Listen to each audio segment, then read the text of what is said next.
Je suis un homme de 29 ans, le plus âgé de ma famille. J'ai 3 frères et sœurs, une sœur de 27 ans, un frère de 25 ans et la plus jeune, une sœur de 22 ans. Pendant la majeure partie de ma vie, j'ai eu le sentiment que nous étions une famille très unie. Nous avons ces dîners du dimanche chaque semaine, et c'est quelque chose que j'ai toujours attendu avec impatience.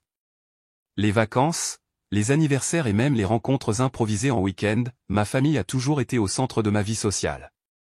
Ou du moins, c'est comme ça que ça se passait avant. Dernièrement, cependant, les choses ont semblé différentes.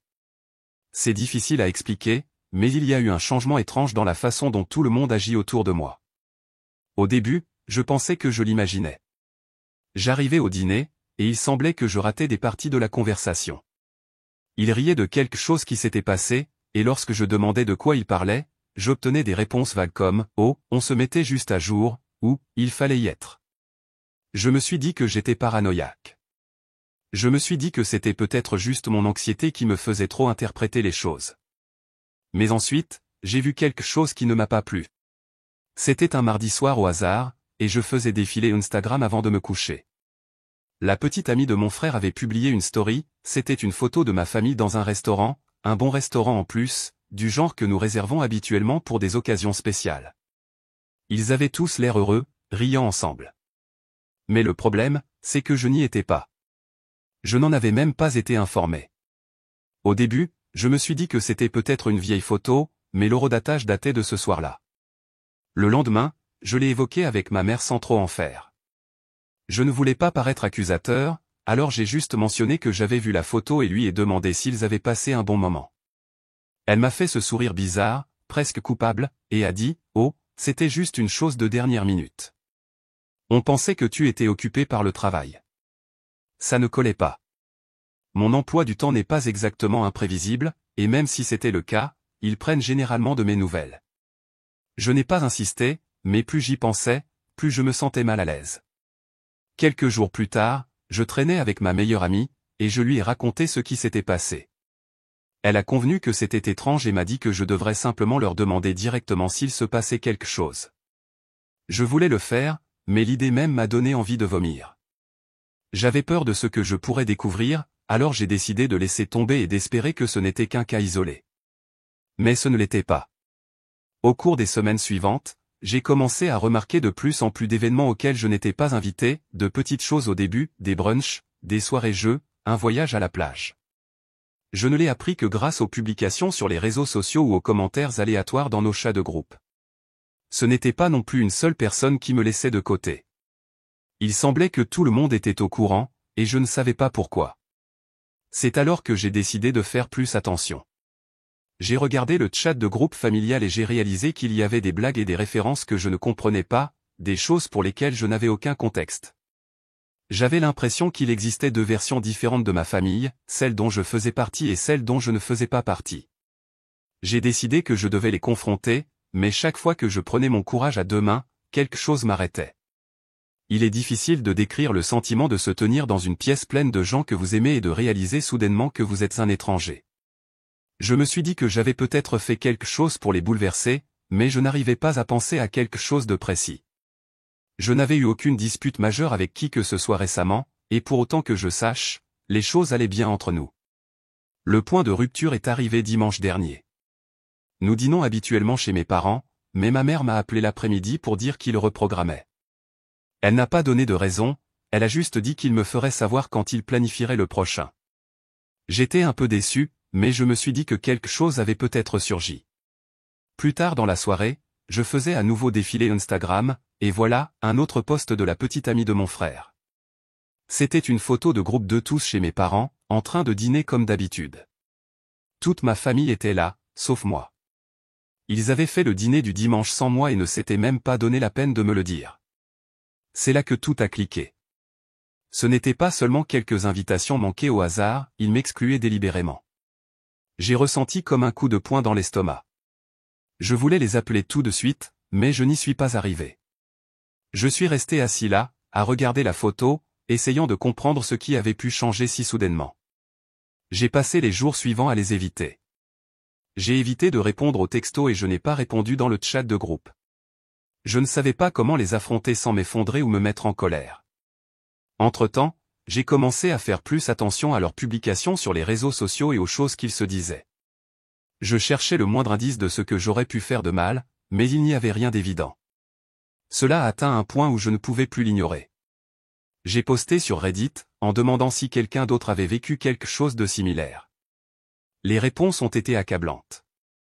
Les gens m'ont dit que je n'étais pas fou, que quelque chose se passait certainement, et que je devais confronter ma famille directement.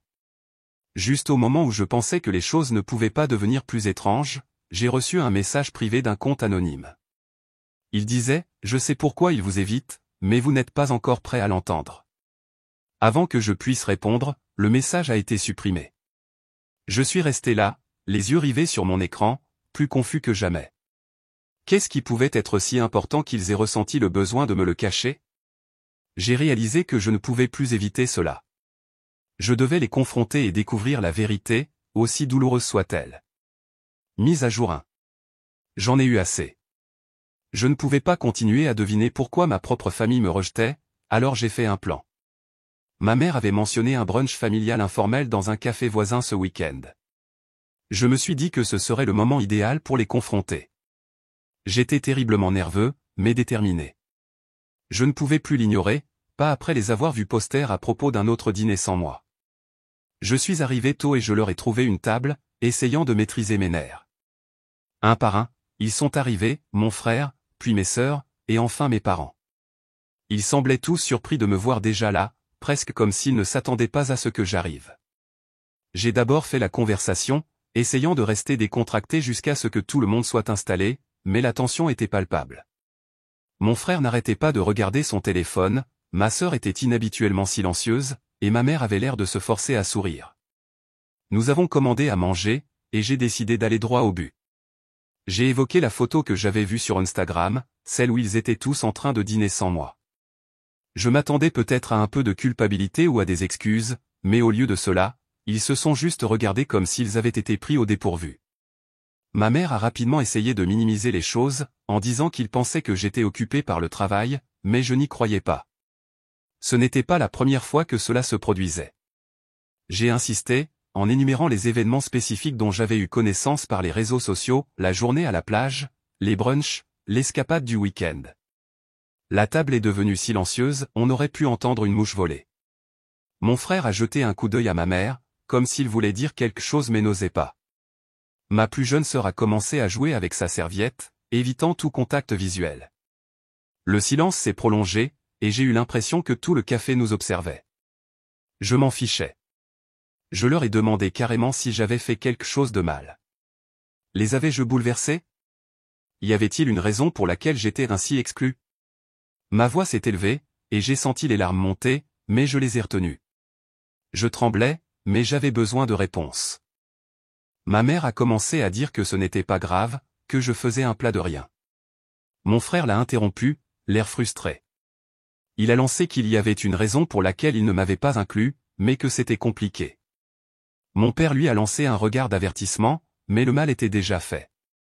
J'ai exigé de savoir ce qui était si compliqué que ma propre famille ne pouvait pas me le dire. C'est là que les choses ont dégénéré. Ma sœur a essayé de me calmer, en me tendant la main, mais je l'ai repoussée. J'étais furieux. Je leur ai dit que je méritais la vérité, s'il se passait quelque chose, j'avais le droit de le savoir. Ils sont tous restés assis là, me regardant comme si je leur étais étranger. Je n'en pouvais plus. J'ai pris ma veste, je me suis levé et je suis sorti. Je n'ai même pas regardé en arrière. J'ai entendu ma mère m'appeler, mais je l'ai ignoré. Je suis monté dans ma voiture et je suis parti. Je ne savais pas où j'allais, j'avais juste besoin de m'éloigner. Ce soir-là, j'ai reçu un texto de ma plus jeune sœur. Elle a dit que ce n'était pas ce que je pensais et a promis qu'elle m'expliquerait tout bientôt, mais m'a supplié de lui laisser un peu plus de temps. Je n'ai pas répondu. Que pouvais-je dire? J'avais l'impression de venir d'ouvrir une blessure déjà purulente, et maintenant je saignais à blanc sans aucune conclusion. Je suis rentré chez moi et j'ai posté une mise à jour sur Reddit. J'avais besoin de tout raconter et de voir si quelqu'un d'autre pensait que c'était aussi tordu que moi. La réponse a été immédiate. Les gens étaient indignés en mon nom. Les commentaires étaient pleins de théories, tout, des drames familiaux à un grand secret qu'ils cachaient pour me protéger. C'était beaucoup à assimiler, mais cela m'a fait me sentir moins seul, comme si je n'exagérais peut-être pas. Puis, tard dans la nuit, mon téléphone a sonné. C'était mon père. J'ai presque raté l'appel, mais la curiosité a pris le dessus. Il avait l'air différent, plus calme, presque coupable. Il s'est excusé pour le fiasco du brunch et a dit qu'il était désolé de la façon dont les choses s'étaient déroulées. Je lui ai demandé de me dire la vérité, mais il a juste dit que ce n'était pas à lui de l'expliquer. Il a répété que c'était compliqué et que je devais leur faire confiance. J'ai raccroché, me sentant encore plus perdu qu'avant. Le lendemain matin, j'ai décidé de contacter ma tante. Elle a toujours été comme une deuxième mère pour moi, et je me suis dit que si quelqu'un allait me dire ce qui se passait, ce serait elle. Nous avons un peu parlé, mais toute la conversation a semblé bizarre. Elle semblait surprise lorsque je lui ai raconté ce qui s'était passé, et il y avait de longues pauses où j'avais l'impression qu'elle essayait de décider quoi dire. Avant de terminer l'appel, elle m'a lancé cet avertissement cryptique, « Sois juste patient. Tu comprendras bientôt. » Puis elle a raccroché. Je suis resté là, les yeux rivés sur mon téléphone, plus confus que jamais. Qu'est-ce qui pouvait être si important que tout le monde me le cachait, et pourquoi avais-je l'impression qu'ils étaient tous sur la même longueur d'onde sauf moi? Je ne pouvais pas simplement m'asseoir et attendre plus longtemps. Le fait que même ma tante agisse bizarrement signifiait que c'était plus profond que je ne le pensais. J'ai commencé à faire un plan. S'il ne voulait pas me le dire, je le découvrirais par moi-même. Il ne s'agissait plus seulement de quelques dîners manqués, j'avais l'impression que toute ma famille avait construit un mur entre nous, et j'en avais assez d'être exclu. La prochaine mise à jour me verra creuser plus profondément. Je vais découvrir ce qu'il cache, même si cela détruit tout. J'ai besoin de la vérité, quoi qu'il arrive. Mise à jour 2. Après la confrontation désastreuse du brunch, je n'arrivais pas à me débarrasser du sentiment que quelque chose n'allait vraiment pas. Le texto cryptique de ma sœur et les excuses culpabilisantes de mon père n'ont fait qu'aggraver les choses. Je me suis rendu compte que si je voulais des réponses, je devrais les chercher moi-même. Ma famille n'était manifestement pas prête à dire la vérité, alors j'ai décidé de passer en mode enquêteur. J'avais besoin d'un moyen de voir ce qui se passait dans les coulisses sans prévenir personne. J'ai demandé à ma meilleure amie si je pouvais lui emprunter son téléphone pour créer un nouveau compte Instagram. Je l'ai fait ressembler à un profil générique, suivant les membres de ma famille et quelques-uns de leurs amis proches.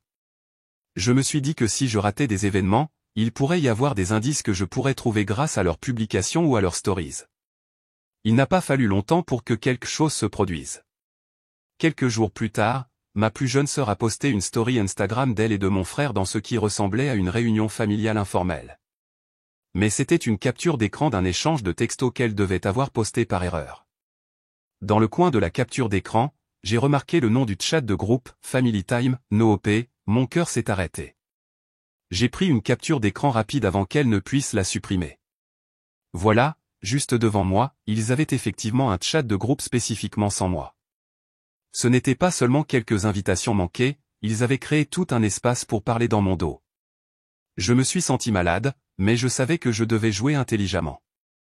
Je ne pouvais pas simplement foncer tête baissée sans savoir de quoi il s'agissait. Plus tard dans la soirée, j'ai appelé ma plus jeune sœur et je lui ai demandé de se retrouver. Nous nous sommes retrouvés dans un petit café, et dès que je lui ai montré la capture d'écran, son visage est devenu pâle. Elle a commencé à bégayer, en disant que c'était une erreur et que je n'étais pas censé voir ça. J'ai insisté, en lui demandant pourquoi il y avait un chat de groupe sans moi. Elle avait l'air sur le point de pleurer, et je pouvais dire qu'elle paniquait. Après un long silence, elle l'a admis, le chat de groupe avait été créé il y a environ 6 mois, et c'était spécifiquement pour discuter de quelque chose de personnel qu'il ne voulait pas que je sache. Elle m'a supplié de ne pas dire à nos parents qu'elle avait tout gâché. Je lui ai demandé ce qui était si personnel que cela justifiait de me laisser de côté, mais elle n'a fait que hocher la tête, en disant que ce n'était pas à elle de l'expliquer. J'ai réalisé qu'elle avait vraiment peur, et cela m'a rendu encore plus inquiet de savoir ce qui pouvait bien être si important qu'ils me le cachaient tous. Sur le chemin du retour, je n'arrêtais pas de penser à la période qu'elle avait mentionnée, il y a 6 mois. C'est à peu près à ce moment-là que les choses ont commencé à mal tourner entre Kevin et moi, et tout avait l'air de s'effondrer. Ma famille l'avait d'abord apprécié. Il venait au dîner du dimanche, il l'invitait aux événements familiaux, et ma mère l'avait même qualifié de bon parti pour moi. Mais ensuite, presque du jour au lendemain, leur attitude a changé. Ils ont cessé de parler de lui, et chaque fois que j'en parlais, il changeait de sujet. Nous avons rompu peu de temps après, mais j'ai toujours pensé que c'était une coïncidence. J'ai décidé que je devais contacter Kevin. C'était bizarre après tout ce qui s'est passé entre nous, mais il pourrait savoir quelque chose. Je l'ai appelé, et lorsqu'il a décroché, j'ai pu dire qu'il était surpris de me recevoir. Je lui ai demandé s'il savait quelque chose sur le changement soudain de comportement de ma famille, et il y a eu une longue pause. Il avait l'air mal à l'aise et m'a dit qu'il ne voulait pas s'impliquer. Il a dit que ce n'était pas son rôle, puis il a essayé de raccrocher. J'ai insisté, en lui disant que j'en avais assez de rester dans le noir et que j'avais besoin de la vérité. Il a finalement admis qu'il y avait une situation impliquant ma famille juste avant que nous rompions, mais il a refusé de me donner des détails. Il a dit que ce n'était pas à lui de me le dire et a raccroché. Je suis resté là, les yeux rivés sur mon téléphone, plus confus que jamais. Je suis allé directement sur Reddit après ça, en mettant tout le monde au courant de ce que j'avais découvert. Les réponses ont explosé instantanément. Les gens étaient partout avec leurs théories. Certains pensaient qu'il pourrait s'agir d'une liaison cachée, d'autres ont suggéré des problèmes financiers, et quelques-uns ont même spéculé sur des problèmes de paternité secrets. J'ai commencé à recevoir des messages de personnes me disant qu'elles avaient vécu quelque chose de similaire, mais rien de tout cela ne collait vraiment. Puis j'ai reçu un message privé d'un compte anonyme. Le message disait simplement « Votre famille pense qu'elle vous protège. Elle ne veut pas que vous découvriez ce qui s'est passé l'année dernière. » Avant que je puisse répondre, le compte a été supprimé. Je n'avais aucune idée de ce dont cette personne parlait. J'ai essayé de me souvenir des grands événements de l'année dernière, mais rien n'a vraiment ressorti qui puisse justifier tout ce secret. À ce stade, j'en avais assez.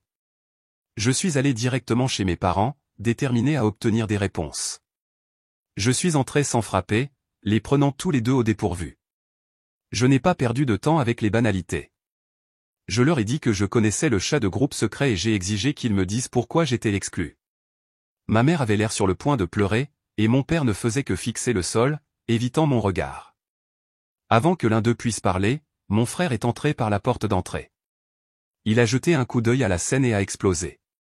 Il leur a crié dessus, en disant que je méritais de connaître la vérité et qu'ils ne pouvaient plus continuer à me mentir. Il est sorti en trombe avant que je puisse dire un mot, claquant la porte derrière lui. Je me suis tourné vers mes parents, mais ils ont toujours refusé de me dire quoi que ce soit. Ma mère n'a cessé de répéter, « Tu sauras bientôt. Fais-nous confiance. » J'avais l'impression de vivre un cauchemar. J'ai quitté leur maison en me sentant plus isolé que jamais, sachant que quel que soit ce secret, il était en train de déchirer ma famille. Je ne sais pas ce qui va se passer ensuite, mais j'en ai assez d'attendre. Je vais découvrir la vérité, même si cela signifie briser toutes les barrières qu'ils ont érigées. Mise à jour 3. Je ne pouvais plus continuer à jouer à leur jeu du silence. Après que mon frère soit sorti en courant et que mes parents aient refusé de parler, j'ai atteint un point de rupture. J'ai ouvert le principal chat de groupe familial celui auquel je suis toujours et j'ai envoyé un message, j'en ai assez. Si vous ne me dites pas ce qui se passe, je coupe les ponts. Je ne vous parlerai plus à aucun de vous avant d'avoir la vérité. La réponse a été presque immédiate. Mon téléphone a commencé à vibrer avec des messages, mais le premier a été un appel de ma plus jeune sœur. Elle avait l'air paniquée, me suppliant de la rencontrer en personne. Elle a promis qu'elle me dirait tout si je lui donnais simplement l'occasion de s'expliquer. J'ai accepté, en fixant une rencontre dans un café tranquille où nous allions quand nous étions enfants. C'était un endroit neutre, loin du reste de la famille. Lorsque je suis arrivé, elle était déjà là, assise dans un coin, l'air nerveuse. Ses yeux se sont baladés dans la salle comme si elle s'attendait à ce que quelqu'un entre et nous interrompe. Je me suis assis, et avant même que je puisse dire quoi que ce soit, elle a commencé à parler. Sa voix était à peine au-dessus d'un murmure, on avait l'impression qu'elle se déchargeait après avoir porté ce poids pendant trop longtemps. Elle m'a dit que l'année dernière, un de nos amis de la famille avait vu Kevin avec quelqu'un d'autre, et cela semblait suspect. Ce n'était pas une simple rencontre, ils agissaient comme un couple. Un ami de la famille avait pris une photo et l'avait envoyée à ma mère. À partir de là, tout a dégénéré. Ma mère l'a montré à mon père, et ils ont décidé de confronter Kevin directement au lieu de me le dire. Apparemment, Kevin a admis avoir trompé mais leur a supplié de ne pas me le dire. Il a dit qu'il avait de toute façon l'intention de rompre avec moi bientôt et ne voulait pas que ce soit compliqué. Ma famille, dans son infinie sagesse, a décidé de prendre les choses en main. Ils ont passé un marché avec lui, il romprait rapidement et proprement avec moi, et il ne dirait pas un mot sur l'affaire. Il pensait m'épargner la douleur de connaître la vérité. Alors que ma sœur me racontait cela, elle semblait sincèrement bouleversée, comme si elle revivait tout cela elle-même. Elle a dit que le chat de groupe secret avait été créé peu de temps après pour s'assurer que personne ne laisserait accidentellement échapper quelque chose. Ils l'ont utilisé pour tout coordonner, de l'évitement des mentions de Kevin à la planification d'événements sans moi. Ils essayaient de me protéger, a-t-elle insisté, mais maintenant elle réalisait à quel point ils avaient mal fait les choses. Je suis restée assise là à écouter. On aurait dit que le temps s'était arrêté. Je ne savais pas si j'allais crier, pleurer ou simplement sortir. Ma sœur n'arrêtait pas de s'excuser, disant qu'elle pensait qu'il faisait la bonne chose à l'époque. Elle a admis que, voyant maintenant à quel point cela me faisait mal d'être exclue, elle savait que c'était une énorme erreur, ils l'avaient tous fait. Je me suis levée sans rien dire et j'ai quitté le café. Je ne pouvais plus rester assise là, pas après avoir appris que toute ma famille avait conspiré dans mon dos, pensant savoir ce qui était le mieux pour moi. J'ai roulé sans but pendant un moment, essayant de tout assimiler. J'avais l'impression de vivre la vie de quelqu'un d'autre, comme si cela ne pouvait pas arriver. En rentrant chez moi, j'ai publié la mise à jour sur Reddit, et la réponse a été immédiate. Les gens étaient furieux en mon nom.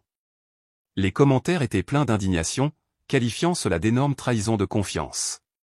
Certains utilisateurs ont dit qu'ils ne pouvaient pas croire que ma famille ferait un marché avec mon ex-infidèle au lieu de me le dire. D'autres pensaient qu'ils avaient peut-être eu de bonnes intentions, mais qu'ils avaient quand même totalement tort de me le cacher. Les opinions étaient partagées, mais le consensus général était que ma famille avait sérieusement fait une erreur. Plus tard dans la soirée, je suis retourné chez mes parents. Je devais les confronter face à face. Je suis entré, et ils avaient tous les deux l'air de m'attendre, comme s'ils savaient que cette conversation allait arriver. Je leur ai demandé pourquoi ils pensaient avoir le droit de prendre une décision aussi importante pour moi. Ma mère s'est mise à pleurer immédiatement, disant qu'elle pensait me protéger, qu'elle ne supportait pas l'idée que je sois le cœur brisé. Elle n'arrêtait pas de dire qu'elle était désolée encore et encore. Mon frère était là aussi. Il a admis qu'il était le plus virulent pour garder le secret. Il a dit qu'il ne supportait pas de me voir souffrir et qu'il pensait que c'était la meilleure façon de gérer les choses. Il s'est excusé, mais cela semblait creux. Le mal était fait. Je leur ai dit à tous que je ne pouvais pas croire qu'ils penseraient qu'il était normal de manipuler ma vie de cette façon, de passer des marchés dans mon dos. Ensuite, ils ont évoqué le chat de groupe secret. Mon père, qui était resté principalement silencieux, a expliqué qu'il l'avait créé spécifiquement pour éviter de laisser accidentellement échapper quoi que ce soit au sujet de l'infidélité de Kevin. Il pensait que c'était mieux ainsi, que je serais épargné de la douleur de connaître la vérité. Je leur ai dit que tout ce qu'ils avaient fait était de détruire ma confiance en eux. Je ne pouvais même pas les regarder sans me sentir trahi. J'ai quitté la maison, leur disant que j'avais besoin de temps pour m'éloigner. Je ne pouvais pas être avec eux, pas maintenant. Je ne sais pas si je pourrai jamais leur pardonner ce niveau de tromperie. Ils m'ont enlevé le choix de gérer ma propre relation, de faire face à la vérité et de prendre mes propres décisions. Au lieu de cela, ils ont joué à Dieu avec ma vie, et je dois ramasser les morceaux. J'ai terminé ma mise à jour sur Reddit en disant que j'envisageais d'aller en thérapie.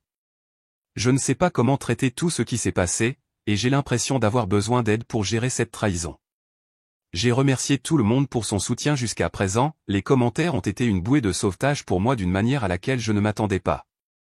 Cela aide de savoir que je ne suis pas la seule à penser que c'était une énorme violation de confiance. Pour l'instant, je coupe les ponts avec ma famille. J'ai besoin d'espace pour comprendre où je vais à partir d'ici. Mise à jour 4, après que tout se soit effondré, j'ai su que j'avais besoin d'espace.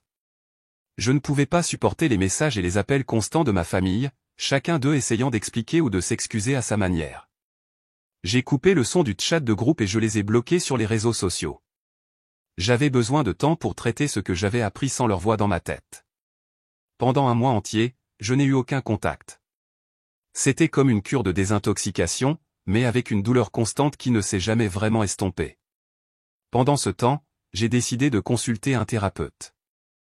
J'avais l'impression que mon monde avait été bouleversé, et je ne savais même pas comment commencer à remettre les morceaux ensemble. Lors de notre première séance, je n'ai rien retenu. J'ai tout expliqué, la trahison, le chat secret, le marché qu'ils ont passé avec Kevin dans mon dos. Ma thérapeute a écouté attentivement, et nous avons commencé à déballer tout cela. Elle a souligné que même si les intentions de ma famille étaient peut-être de me protéger, leurs actions étaient destructrices et manipulatrices.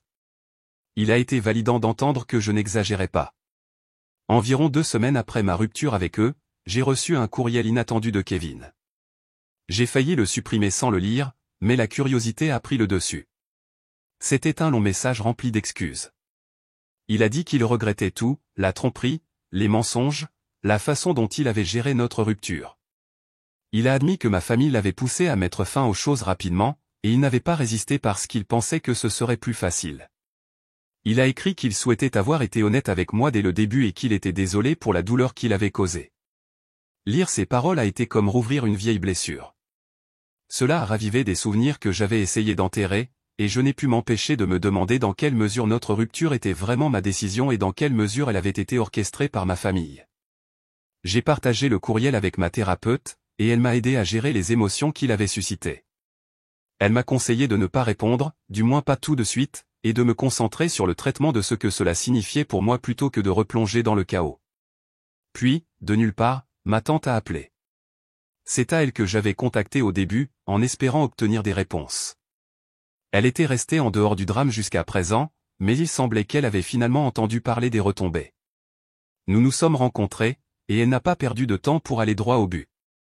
Elle m'a dit que les actions de la famille étaient motivées par la peur, et non par la méchanceté. Apparemment, ma mère avait vécu quelque chose de similaire lorsqu'elle était plus jeune. Elle a été terriblement trompée, et cela l'a dévastée pendant des années. Ma tante pensait que ma mère projetait son propre traumatisme sur moi, essayant de me protéger de la même douleur qu'elle avait vécue, même si cela signifiait me mentir.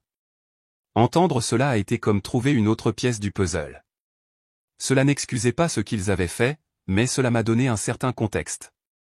Cela expliquait pourquoi ma mère avait été la plus catégorique pour garder le secret, pourquoi elle avait eu l'air si désespérée lors de notre confrontation. Je pouvais presque voir sa jeune personnalité dans la façon dont elle agissait, coincée dans la même boucle de douleur, essayant d'empêcher l'histoire de se répéter.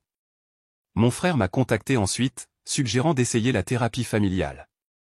Il m'a dit que lui et mes sœurs avaient déjà commencé à suivre des séances ensemble, essayant de surmonter leur culpabilité et de trouver comment réparer les choses. Il a dit qu'il ferait tout ce qu'il fallait pour reconstruire ma confiance, même si cela signifiait recommencer à zéro. C'était le premier signe qu'il prenait vraiment cela au sérieux. Je ne savais pas si j'étais prête à m'asseoir dans une pièce avec eux tous, mais j'ai apprécié le geste. J'ai publié une mise à jour sur Reddit concernant ce qui s'était passé depuis que j'avais coupé les ponts. La réponse a été mitigée.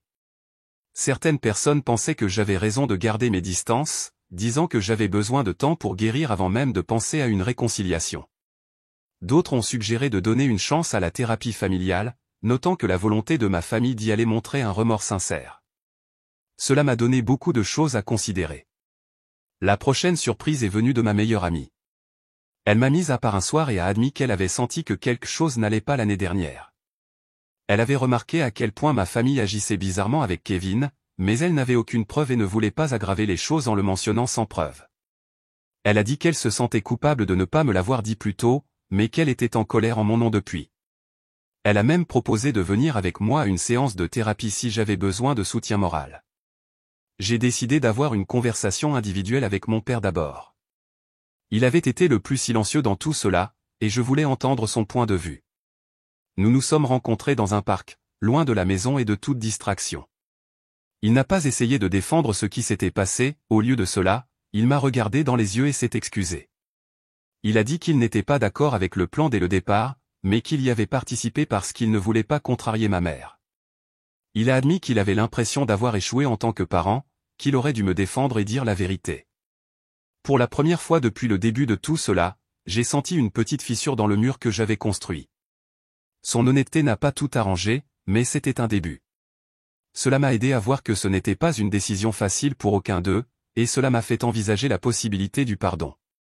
Je lui ai dit que je réfléchirais à les rejoindre pour une séance de thérapie familiale, mais je lui ai fait clairement comprendre que j'avais besoin de fixer certaines limites. Je lui ai dit que si j'acceptais d'y aller, il devrait me laisser mener la conversation, plus de secrets, plus de mensonges. S'il ne pouvait pas gérer cela, je partirais, et ce serait fini. Il a accepté. C'était un petit pas, mais c'était comme le premier pas vers quelque chose de mieux.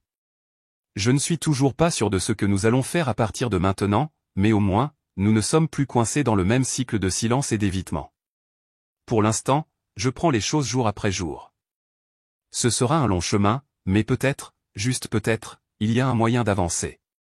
Mise à jour 5, la première séance de thérapie familiale a été programmée, et je suis entré sans savoir à quoi m'attendre. L'air était lourd, et tout le monde semblait tendu, comme si nous essayions tous d'éviter de dire la mauvaise chose. Ma thérapeute a commencé par établir les règles de base, nous donnant un espace sûr pour parler, mais personne n'a parlé tout de suite. C'était tendu. Nous sommes restés assis là à éviter les contacts visuels, le silence étant plus fort que tout ce que nous aurions pu dire. Finalement, ma thérapeute s'est tournée vers moi et m'a demandé de commencer.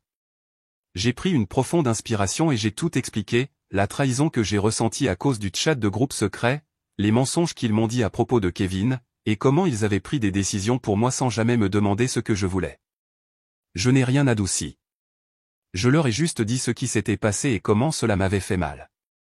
C'est là que ma mère s'est effondrée. Elle s'est mise à pleurer, disant qu'elle pensait me protéger. Elle a expliqué que me voir avec Kevin lui rappelait une expérience douloureuse de son passé, une expérience qu'elle ne voulait jamais que je vive. Elle a admis avoir fait une énorme erreur et n'a pas arrêté de s'excuser, disant qu'elle réalisait maintenant qu'elle avait volé mon autonomie et ma confiance en me cachant tout. Mes frères et sœurs sont restés silencieux, mais je pouvais voir la culpabilité sur leur visage. Mon frère a finalement pris la parole, admettant qu'il aurait dû s'opposer au plan. Il a dit qu'il avait trop peur de contrarier notre mère et qu'il avait pensé qu'il valait mieux suivre le mouvement à l'époque. Il s'est excusé aussi, disant qu'il regrettait de ne pas m'avoir dit la vérité plus tôt. Je leur ai dit à quel point cela avait été douloureux d'être exclu et manipulé de cette façon, à quel point je me sentais comme une étrangère dans ma propre famille. Il ne s'agissait pas seulement du secret qu'ils avaient gardé, il s'agissait de la confiance qu'ils avaient brisée. Nous sommes tous restés assis là en silence pendant un moment, laissant cela pénétrer. Puis j'ai fixé des limites claires, plus de secrets, plus de décisions prises pour moi. S'ils ne pouvaient pas respecter cela, je partirais. Ils ont tous accepté. Cela ressemblait à une petite victoire, mais je savais que ce n'était que le début d'un long chemin. Dans un geste symbolique, mon frère a sorti son téléphone la même, pendant la séance, et a supprimé le chat de groupe secret devant tout le monde. Mes sœurs ont fait de même. Elles ont promis d'utiliser le chat familial principal à partir de maintenant et ont juré de ne plus rien me cacher. Cela n'a pas tout arrangé, mais c'était un début. Après la séance, j'ai décidé qu'il était temps de clore un autre chapitre. J'ai répondu au courriel de Kevin. Je l'ai remercié pour ses excuses, mais je lui ai clairement fait comprendre que je n'étais pas intéressé à rouvrir cette porte. Je lui ai dit que j'avais besoin de conclusion et que je continuais ma vie. Je ne voulais plus m'accrocher à de l'amertume. Il a répondu brièvement, disant qu'il comprenait et me souhaitait le meilleur. J'avais l'impression qu'un poids me tombait des épaules. Au cours des semaines suivantes, j'ai remarqué des changements petits mais significatifs dans le comportement de ma famille. Ils ont pris plus souvent de mes nouvelles, m'ont invité à des rencontres informelles et ont fait un réel effort pour m'inclure dans les projets. Ce n'était pas parfait, et il y avait encore des moments gênants, mais c'était mieux qu'avant. Ils essayaient, et cela voulait dire quelque chose. Nous avons décidé de commencer une nouvelle tradition, un dîner familial mensuel où nous pourrions discuter ouvertement de tout ce qui nous préoccupait. Plus question d'éviter les conversations difficiles. Lors du premier dîner, j'ai suggéré que nous partagions chacun quelque chose qui nous posait problème. C'était gênant au début, mais mon frère a parlé de la culpabilité qu'il portait depuis que le secret avait été révélé. Ma mère s'est ouverte sur ses angoisses, sur la façon dont elle avait projeté son propre traumatisme passé sur moi sans s'en rendre compte. C'était la première fois que nous étions aussi honnêtes les uns avec les autres. Ce n'était pas facile, mais j'avais l'impression que nous étions enfin sur la bonne voie. J'ai continué mes propres séances de thérapie, en me concentrant sur la reconstruction de mon estime de soi et sur l'apprentissage de la confiance à nouveau. Je savais que je n'étais pas complètement guéri, mais pour la première fois depuis longtemps, j'avais l'impression d'y arriver. J'ai fait une mise à jour sur Reddit, pensant que ce serait peut-être mon dernier message. Le soutien de tout le monde a été incroyable tout au long de ce désastre. Cela m'a aidé à me sentir moins seul, sachant que tant de gens comprenaient ce que je vivais. J'ai remercié tout le monde pour ses conseils et ses encouragements, cela a été une bouée de sauvetage d'une manière à laquelle je ne m'attendais pas. Juste au moment où je pensais être prête à clore ce chapitre, j'ai reçu une lettre inattendue par la poste. Elle provenait de l'ami de la famille qui avait initialement repéré Kevin avec l'autre femme. La lettre était pleine d'excuses. Ils ont expliqué qu'ils n'avaient jamais voulu que les choses dégénèrent comme ça. Ils avaient essayé de me parler directement de ce qu'ils avaient vu, mais ma mère les avait interceptés et leur avait demandé de garder le silence. C'était un revirement choquant, mais cela m'a aussi aidé à reconstituer la dernière partie manquante de l'histoire. J'ai décidé d'avoir une dernière conversation avec ma mère. Nous nous sommes rencontrés, et nous étions toutes les deux seules. Nous avons toutes les deux fini par pleurer. Elle a admis qu'elle avait laissé ses propres peurs et son traumatisme passé dicter ses actions. Elle a dit qu'elle réalisait maintenant qu'elle projetait sa propre douleur sur moi, essayant de contrôler la situation au lieu de me laisser y faire face moi-même. Ce fut une conversation brute et émotionnelle, mais elle s'est terminée par une accolade et une promesse d'essayer de recommencer à zéro. En regardant en arrière, j'ai beaucoup appris de tout cela. J'ai réalisé l'importance de l'honnêteté, même lorsque cela fait mal. J'ai vu comment les secrets et les mensonges peuvent détruire la confiance, quelles que soient les intentions qui les motivent. Reconstruire cette confiance prendra du temps, mais j'ai enfin l'impression que nous sommes sur la bonne voie. Ce n'est pas parfait, et ce n'est certainement pas facile, mais pour la première fois depuis longtemps, je suis pleine d'espoir pour l'avenir. Je suis prudemment optimiste, prenant les choses un jour à la fois. Ma famille et moi avons encore beaucoup de travail à faire, mais au moins maintenant nous le faisons ensemble, et cela me semble être un bon point de départ.